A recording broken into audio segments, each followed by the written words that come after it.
God doesn't confuse callings. So is it a business or a ministry? Coming up next. They're the ones that carry the message. They're the ones that are opening up the gates so that way they can come in. Hi, I'm Jeanette Peterson, daughter of the King, and today we're going to be talking about, is it a business or a ministry? And you know what? If you feel called to the marketplace, but you also feel called to steward God's people, then it's probably both. Now, I know what you're thinking, Jeanette, I'm not trying to do both. I'm not trying to be a pastor of a church. That's not what I mean. I don't mean that you have to be a pastor of a church or do something like that, but that just means whatever you're doing, you have an actual business of services that you're providing and then actual ministry that you're providing to people. I have friends that are book coaches, but are also prophetic voices. I have friends that are healers, but are also helping with systems. I have people who are like creating ecosystems inside people's businesses, but are also teaching people how to pray the right way, where heaven actually moves. So what I'm trying to tell you is that it's not one or the other. It is absolutely both. But you need to set your business and your ministry up the right way legally. So we're going to get into that in just a second. But before we do that, I want to talk to you about if your business is not operating as a business, or you are feeling like you're supposed to give all your money away, give all your products and services away, you're doing things against the kingdom. I'm not saying that you have to charge, you can charge whatever you want, whatever God tells you to charge, but I'm saying you cannot give away all of your goods and services as something that you're saying, well, I'm doing this because that's the right Christian thing to do. False. That is not the right Christian thing to do. If you look at the Bible, there are several times where people are giving money to God, giving money to the mission, right? You see in the apostles' times, people were selling their houses and giving money to fund the mission. Where do you think they got money from? From business owners also. If you've ever watched The Chosen, there are people that are buying fields of olives to sell oil to fund the mission. It is not just a one size fits all type of a deal. There are different people graced with different anointings to do different businesses that also fund missions, right? And so I'm saying that when you do that, you have to set your business up in two different ways, okay? So the first way is you have to set your business up as an LLC or an incorporated or whatever that looks like for you.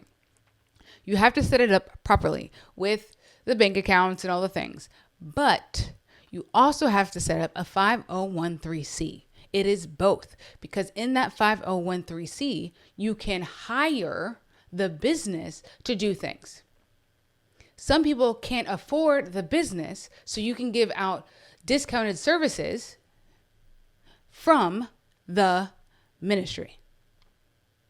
If you're operating as a minister and you're doing ministry work, then people can sow a seed into the ministry. They can donate, or they can pay for your services as a minister, which is not going to be the same price as if you were operating as the business owner. When people write books, when people do speaking events, when people do those types of things, that is the business. Unless you're operating at a church and it's a ministry capacity, then you can donate your services like that. Think about how lawyers do pro bono work. I want you to think about this not in a you have to do it this way or you have to do it this way. God is outside the limitations of the box that we put him in. And so if God is calling you to do both, do both.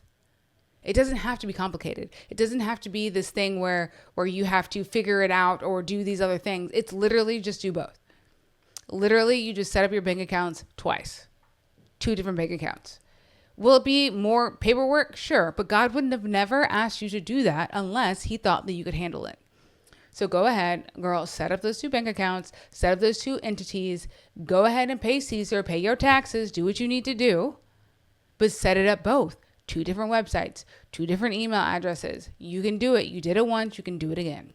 And I'm telling you this because there is a wave of people moving to the marketplace and outside the 4 walls of the church, because the 4 walls of the church doesn't know how to understand how to build like you do. You have been brought up like an apostle is. You are a builder. which is why you're in business. You're a builder of things. You're a creator of things. You hear things from heaven, which is that prophetic voice to tell you how to build things in a way that has never been done before. And that's what you're doing. You're birthing things into this atmosphere, this realm, this earthly realm that has only existed in heaven. And because you're doing that, it is time for you to walk out exactly how God has called you to do it. Does that mean that your business can only make a certain amount of money? Absolutely not. It just means that if you operate as a minister, your minister prices are different than your business prices. That's all it means.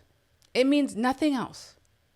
And just because it's a not-for-profit or it is for profit does not mean that you're not getting paid. You're still getting paid. You can still be the executive director of your 501(c) and get paid from your nonprofit legally without having to charge your business services the same price. You might even get paid more depending on how big your ministry is.